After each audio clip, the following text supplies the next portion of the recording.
grâce dans votre maison. Mesdames et messieurs, bienvenue dans votre émission Face à l'horizon, une émission bénéfique d'enseignement ainsi que des partages qui reçoivent les hommes de Dieu de différents corps et crédits. Aujourd'hui, j'ai le réel plaisir de partager un bon sujet qui est comment vaincre la sorcellerie. Je ne suis pas seul sur ce plateau. Je récite pour vous le prophète Joshua Mputu, héritier, je ne sais pas. À qui j'ai dit bonjour? Bonjour, monsieur. Sinon, bel et bien, je vous ai bien présenté. Oui, Eric, Joshua Eric Mputu. Merci. On vous laisse la place de nous dire de quelle église vous êtes sorti, vous priez où? Je suis de l'église Emmanuel Rafa. Okay. C'est une communauté qui dirige le prophète Paul Fulgence Koussou, communément appelé Mvoulouzi. Et je suis l'un des pasteurs de la communauté. C'est un peu ça. Encore une question de curiosité. Vous êtes prophète? Oui, je dirais je suis prophète des dons des ministères. Du ministère, pasteur, des fonctions. Maintenant, aujourd'hui, on va parler sur un bon sujet à ce qui concerne la chose spirituelle.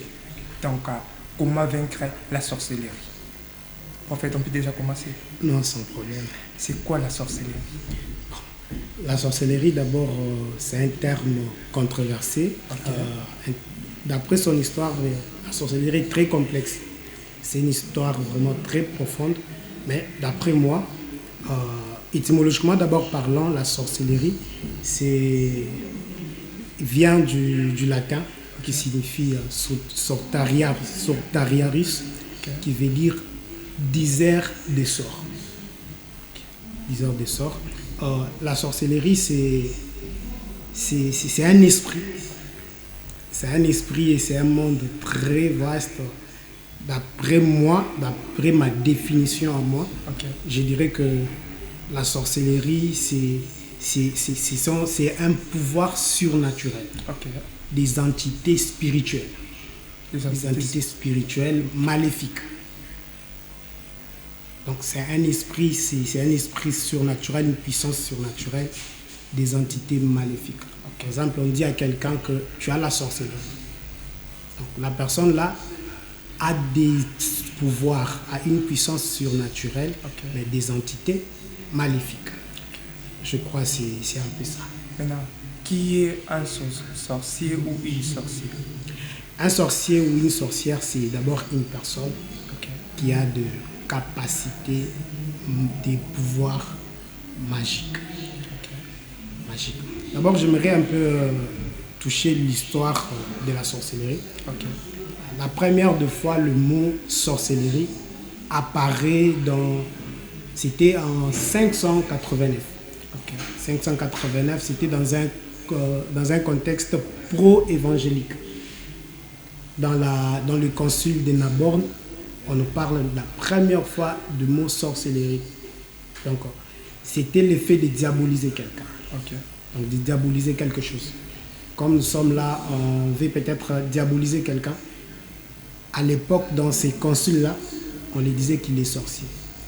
Alors, pour le moment, actuellement, si on dit à quelqu'un que c'est un sorcier, donc c'est quelqu'un qui a de pouvoirs magiques.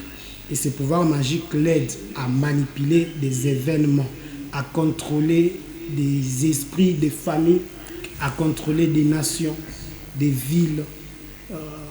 Et actuellement, je dirais à contrôler les vies des gens, à assiéger les vies des gens. Maintenant, quel est le but principal de la sorcellerie? Le but principal de la sorcellerie, d'abord, le but principal de la sorcellerie est de nuire. De nuire à la vie de quelqu'un.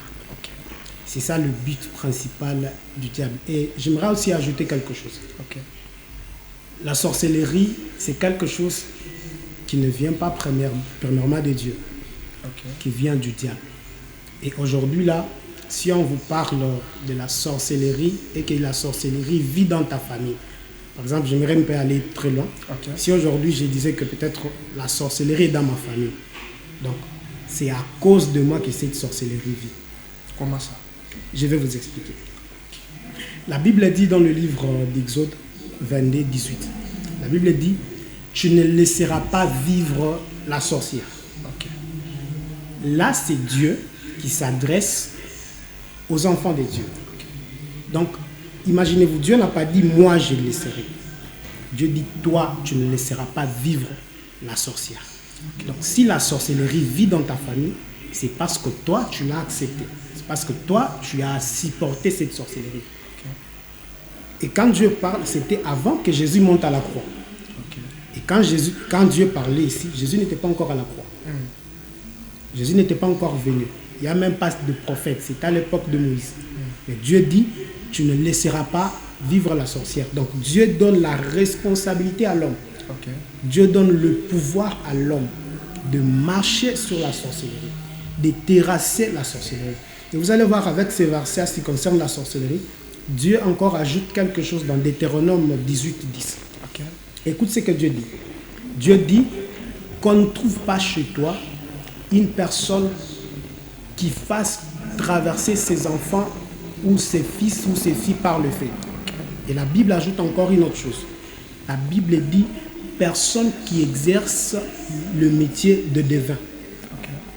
Ça, c'est Deutéronome. La Bible ajoute encore d'astrologue, d'augure ou de magicien. Ça, c'est Dieu qui s'adressait aux Lévites. Donc, il dit qu'on ne trouve pas chez toi la sorcellerie. Qu'on ne trouve pas quelqu'un qui exerce un métier ou quelque chose de sorcière. Donc, par là, je vais vous dire encore que Dieu donne la grande responsabilité à l'homme de détruire la sorcellerie.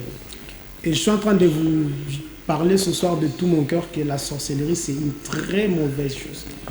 Tu peux supporter même quelqu'un qui te jalouse, mais pas un sorcier. J'ai une question de curiosité. Bel et bien, prophète Eric Mputu est là. Maintenant, je ne sais pas si vous êtes marié. Ça peut aussi vous arriver qu'au bas du mois, ce hasard sorcière. Bon, moi j'ai doute. Et j'ai doute fort que ça ne peut pas arriver. Parce que premièrement, je suis célibataire. Sérieusement célibataire. Deuxièmement, parce que vous êtes prophète. Oui.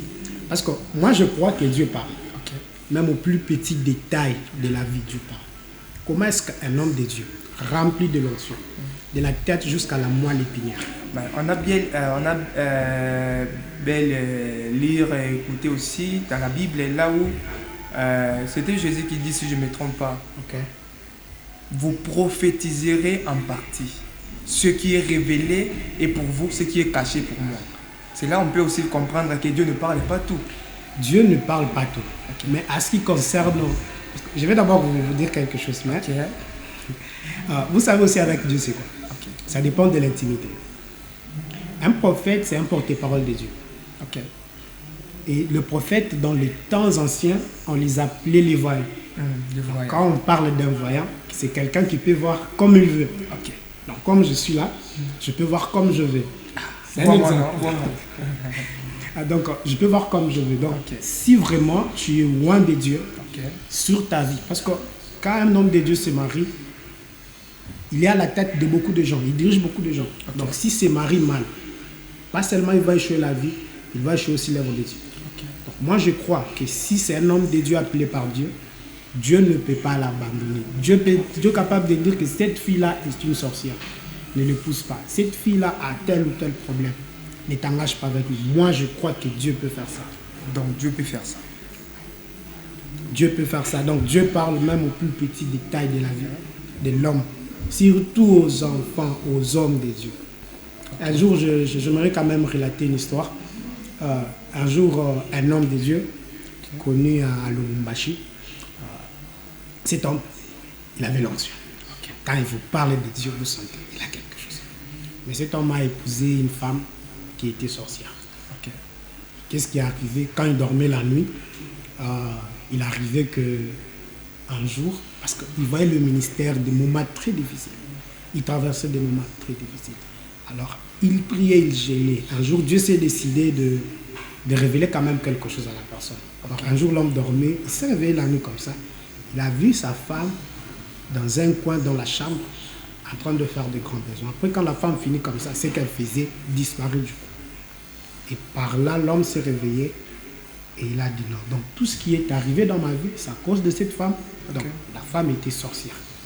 Donc, il est possible que tu épouses une femme sorcière, mais moi je doute vraiment que cet homme-là avait écouté Dieu. Ok. Donc, si tu avais écouté Dieu, si la femme est sorcière, je crois de tout mon cœur que Dieu te dira que cette femme, c'est une sorcière. Si on peut faire un pas en arrière. Vous venez de nous donner un verset là, c'était, si je ne m'abuse pas, c'était Exode chapitre 22, verset 18. Donc vous nous avez parlé que c'était Dieu qui était en train de dire que vous ne laisserez jamais vivre la sorcière. Maintenant je ne sais pas, vous ne laisserez jamais vivre la sorcière. Tu évites. To boma bango, baza na famille na bisoté, to benga na bango baza musika famille na bisoté. Est-ce que okoki ko éclaircir biso vraiment parce que ba tout na tout l'église to tindela bango moto té donc to ziksa bango té. Et tu verras aussi en Matthieu chapitre 5 si je ne me trompe pas, donc Christ a dit aimez vos ennemis, aimez ceux qui vous haïssent. Moi je ne sais pas. Une très belle question. J'ai vraiment aimé ça. Au départ, j'ai dit que la sorcellerie, c'est un esprit. Okay. Pour que l'esprit agisse sur la terre, il lui faut un corps. Il faut qu'il porte la matière. Okay. Même Jésus, quand il fallait sauver le monde, il fallait qu'il quitte le trône, qu'il porte la chair. Alors, la sorcellerie, c'est un esprit. Alors, cet esprit, pour agir sur la terre, ça a besoin d'un corps. Alors c'est pourquoi ça occupe le corps, peut-être de ton oncle, de ta tante, de ton grand-père, de ta grand-mère, de ta sœur ou de ton frère. Et quand on dit qu'on chasse la sorcellerie, qu'on envoie le feu, on n'envoie pas le feu à la personne. Oui. On envoie le feu à l'esprit qui habite dans la personne. Okay. C'est pourquoi quand vous voyez on fait une délivrance à quelqu'un, c'est pas la personne qui va partir en fait, c'est l'esprit qui habitait dans la personne. Donc c'est l'esprit. C'est l'esprit de la sorcellerie qui habite dans la personne. Parce que je vais vous donner un exemple. Les sorciers eux-mêmes savent, parce que la nuit, ils volent. Okay. Vous ne pouvez pas me convaincre, moi, que quand un sorcier vole la nuit, c'est l'esprit que Dieu a déposé en lui qui vole. C'est l'esprit de la sorcellerie qui prend les empreintes de son âme et qui vole la nuit. Donc, c'est l'esprit de la sorcellerie et non la personne. Si on dit l'oncle, c'est un sorcier. C'est l'esprit de la sorcellerie qui habite en nous. Quand on envoie le feu, on n'envoie pas l'oncle, on envoie l'esprit qui habite en nous. Maintenant, prophète, comment on peut détecter un sorcier ou une sorcière plutôt, dans l'église, soit dans la famille ou soit dans une même maison? Comment on peut le détecter? La première des choses pour détecter ou découvrir un sorcier, la première des choses, Dieu parle. Dieu peut te révéler que telle personne, c'est un sorcier. Telle personne, c'est une sorcière. La deuxième des choses, c'est par les comportements. Les comportements. Par exemple, je donne un exemple. Un enfant dans la maison qui était trop calme, qui était intelligent à l'école. Et subitement comme ça, l'enfant se réveille, il devient turbulent. L'enfant devient moins intelligent. Vous voyez la nuit, l'enfant qui vous fait des choses dans la maison, et pourtant auparavant, il ne faisait pas ça. Donc pour découvrir un sorcier, il y a des styles. Les comportements, l'attitude. Dieu peut aussi parler que telle personne est sorcier. Et souvent, la plupart des prophètes ont la facilité de détecter les sorciers en les regardant dans les yeux. Parce que si tu as l'onction de Dieu, tu es loin de Dieu, tu fixes un sorcier dans les yeux, tu verras qu'il ne va pas te regarder fixe. Il aura vraiment tendance à regarder à côté, à regarder par terre, à faire des histoires, et à un moment, il cherchera ses gens. Ça vous a déjà arrivé une fois, deux fois, de faire une délivrance sur la sorcellerie? Oui, pas une ou deux fois, mais je dirais plusieurs fois. Vous êtes vraiment, si je peux dire, expert?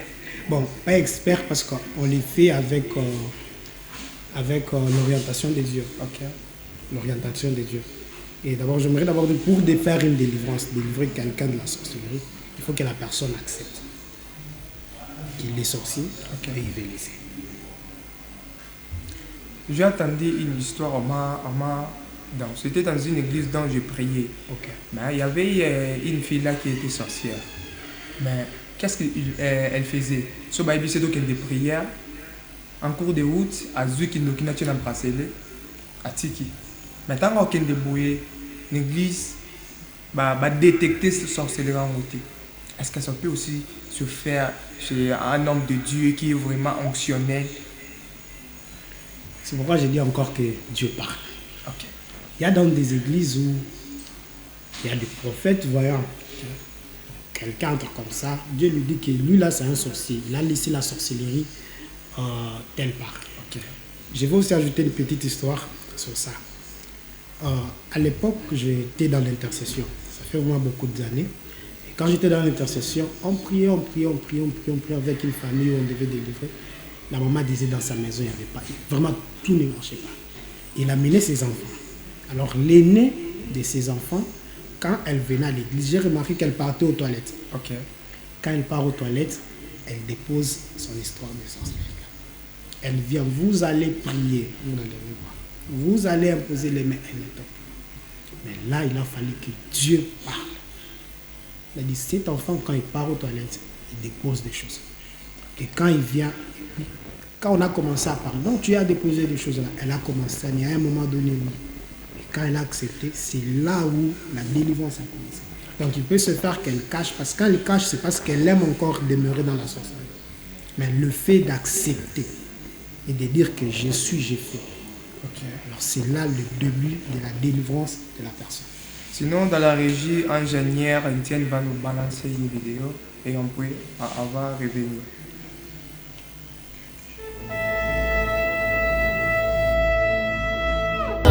Nzamba Congo, na mona yo na stade. Je me souviens à l'époque, na kata campagne, otamusaki bakoka, omonisaki bavekle, olobisaki bababa, moteme tutami yango na matina ngomba, na ekoluka yo, opesanga mafuta, na salila yo.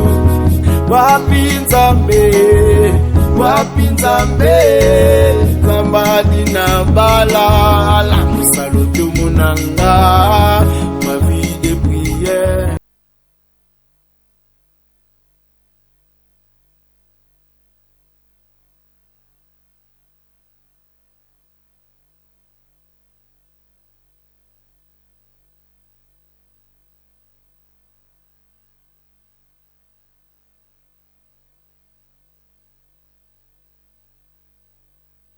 Sur quoi on peut comprendre Jésus-Christ, comment et pourquoi. Je viens d'utiliser les 6 questions de la référence sur Jésus-Christ.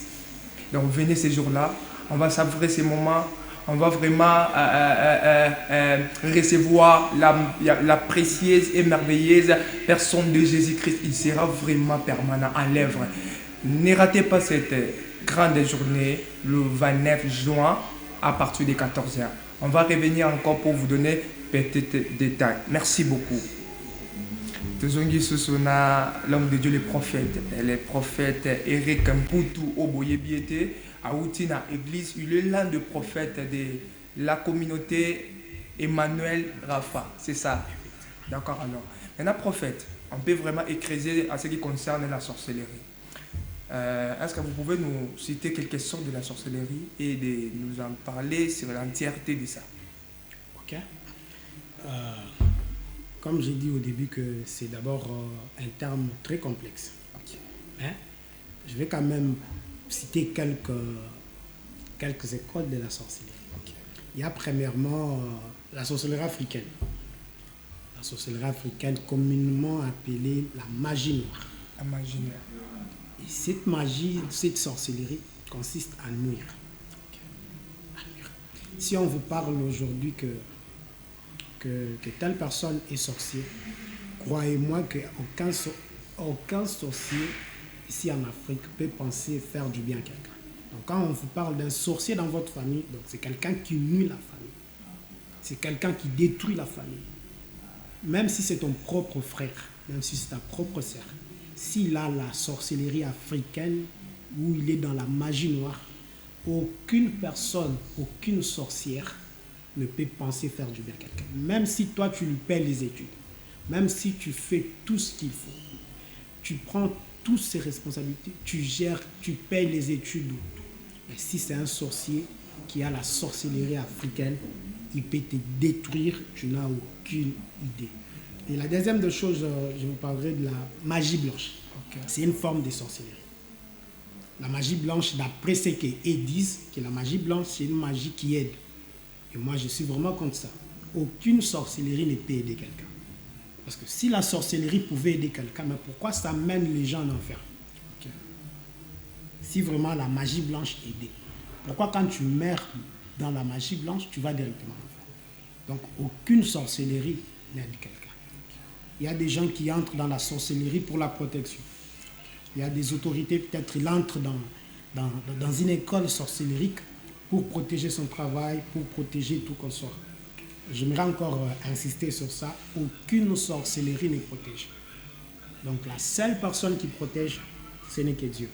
Et la troisième des choses, je parlerai sur la divination. La divination. La divination, c'est une forme de sorcellerie. Ok. Et actuellement, c'est une forme de sorcellerie très souvent utilisée par le prophète. Pas par le prophète, par les soi-disant prophètes. Par les soi-disant. Parce qu'on parle de la divination, ça consiste à prédire. C'est comme les disettes des bonnes aventures. Ok. C'est une forme de sorcellerie. Les gens qui portent la casquette de prophète, mais en train d'utiliser la sorcellerie. Ok. Je peux vous dire aussi, il y a certains sorciers qui peuvent te voir comme ça, commencer à décrire ton avenir. Ok. Ils te regardent comme ça, ils commencent à te dire ça. Alors, là, c'est la prophétie humaine, soit la prophétie diabolique. c'est la prophétie diabolique. Et j'aimerais d'abord vous informer, même le diable prophétise. Ok. C'est- Il prophétise en précision comme... En précision, papa, tu n'as aucune idée. Donc, le diable que vous voyez, il prophétise. Donc, tout ce que Dieu fait, le diable peut copier ça. Mais entre le vrai et le faux, c'est le vrai qui brille. C'est le vrai qui finit toujours par. Aussi, il y a une autre forme de sorcellerie qu'on appelle la magie rouge. La magie rouge. Il y a plusieurs écoles de la sorcellerie. Alors, cette magie rouge, ça consiste très souvent à envoûter les gens. Et c'est une sorcellerie très dangereuse. Ok. Très dangereuse parce qu'une personne qui a la sorcellerie consciente et une personne qui a la sorcellerie inconsciente, la personne qui a la sorcellerie inconsciente est trop dangereuse. Ok. Parce que quelqu'un peut regarder, on lui demande son père. Il est conscient, non? Il dit que je suis sorcier. Non, mon père n'a pas sa tête. Mais une autre personne, on peut lui dire que non. Lui, c'est un envoûté. C'est un envoûté, il a la sorcellerie. Pardon, en fait, petit caca, souvent, nous continuons, tous ont des questions, il y a Bandeko Mibale. Après, on répondre, bon, après, Zongi na makamno. Je ne crois pas que ce maramba sorcellerie aussi sango lelo parce que je reçois autant de questions ici. Merci. Bonjour, messieurs les journalistes. Je suis la sœur Charlène depuis la commune de Mongafula. J'aimerais juste savoir comment je peux vivre avec l'enfant de mon cousin. Il est sorcier, il a 5 ans. Je n'arrive pas à vivre sur même toi avec lui. Je ne sais pas comment je peux vivre avec lui. Ça, c'est la sœur Charlène. Je ne sais pas, Nathan, il y a une question pour répondre, soit toi qui es Si, maman, d'abord, avec la sœur Charlène, vivre avec un sorcier ou une sorcière, c'est pas facile. Ok. C'est pas facile. Premièrement, il faut avoir l'onction. Quelle onction? L'onction de Dieu parce que les sorciers, ils craignent aussi l'onction. Ok. Moi, je dirais que s'il vit dans ta maison, tu dois être fort spirituellement tous les jours. Parce que vivre avec un sorcier, une fois tu es faible, il te frappe. Donc tu dois être fort tous les jours. Si tu ne sauras pas être fort tous les jours, c'est pourquoi là, beaucoup de gens ont souvent si des têtes que tel enfant est sorcier, on les laisse souvent à l'église. Ils refusaient à Zonganda. Donc vivre avec un sorcier dans la maison, c'est pas quelque chose de facile. Donc tu dois être fort tous les jours. Prier tous les jours. Éviter de laisser des brèches. Parce que quand tu laisses des brèches, on te frappe. On te frappe. Donc, ce n'est pas une chose facile. Pour vivre avec un sorcier, tu dois vraiment être une femme de prière. Et éviter de laisser des brèches pour ne pas être victime. Parce que toi, tu peux laisser, c'est un enfant. Un enfant de 5 ans qui est sorcier peut te bouffer. Il te sacrifie comme ça et puis tu disparais. On ne va pas, parce que ici chez nous, on ne reconnaît pas la sorcellerie à la justice. À Koliayo, allié au paysage bien à Tondipe. Bon, ça arrive. Donc, c'est vraiment difficile. Merci. On prend la deuxième question. Bonjour, je suis la sœur Rita. Comment je peux faire pour sauvegarder mon mariage parce que l'enfant de mon mari est sorcier? Il nous menace vraiment. Quel genre de prière que je peux faire pour sauvegarder mon mariage? Bon, là, il n'y a pas de prière à faire. Moi, je dirais qu'il faut d'abord prendre cet enfant, l'amener à l'église, à un homme de Dieu. Parce que aussi longtemps il est dans la maison, si premièrement il n'accepte pas qu'il est sorcier, croyez-moi que vous n'allez pas délivrer cet enfant. Alors, il faut l'amener à l'église chez un homme de Dieu. Avant d'abord qu'il prie pour lui, ils doivent parler. L'enfant parle, on lui pose des questions. Une fois l'enfant accepte, il sera délivré. Aussi longtemps, ça ne se passe pas comme ça. L'enfant restera dans la maison et le mariage sera combattu. Peut-être il ne saura pas séparer le mariage. Si c'est un mariage qui vient de Dieu, ça sera vraiment difficile de séparer ces mariages. Il peut combattre, mais vous mettre à terre, ce sera quelque chose d'impossible. Mais la chose à faire ici, c'est amener d'abord l'enfant à l'église. Un sorcier, on ne blague pas avec. Un sorcier, s'il faut envoyer le feu, il n'a pas de d'amour. Ça vous a déjà arrivé une fois quelque part, un document attaqué au pénal, bête au pélo, mon pédé sur le côté, qui pénal, a tué le coco? Pour être vrai, Oui. ça m'est arrivé une fois. Ok. Je me rappelle, j'étais à Lubumbashi, c'était dans une veillée dans la maison de quelqu'un. J'ai parti prier pour lui dans une veillée. Alors, on priait. Dieu m'a parlé qu'il y a quelqu'un dans cette famille qui a des enfants. Ces enfants-là ont la sorcellerie. Ok. J'ai donné même des signes. Après un temps, oh non, prophète, vous devez aller, je ne sais pas si vous êtes à Lubumbashi, vous connaissez Sakanya. C'est un peu une ville qui est loin de Lubumbashi. Je suis parti à Sakanya, délivrer les enfants. J'ai fait 3 jours. Après, j'ai baptisé les enfants et tout comme ça. Je suis rentré. Normal. La première nuit, mais c'était pas facile. Hein. Okay. C'est pourquoi, dans les choses des sorcelleries, il faut avoir l'appel authentique de Dieu et avoir l'onction de Dieu. Quand j'ai mis seulement la tête pour dormir, tu vois les enfants, leur esprit comme ça. Ah. Tu dors, hein? Oui. Quelqu'un qui te bouge au pied comme ça. Puis je suis seul dans la chambre. Quelqu'un qui te bouge au pied comme ça. Quand je me réveille, je dis, Bana Obazo. Qu'est-ce que je fais? Ça m'a dérangé. J'avais vraiment mal. Et quand ça arrive comme ça, il est possible que tu doutes même de ton appel. Okay. Parce que pour démontrer, et à un moment là, j'ai compris que je suis un roi. Okay. J'ai le Saint-Esprit. J'ai dit seulement, si vraiment tu es sorcier et moi je suis un roi de Dieu, tu ne feras rien ici. Je me suis endormi.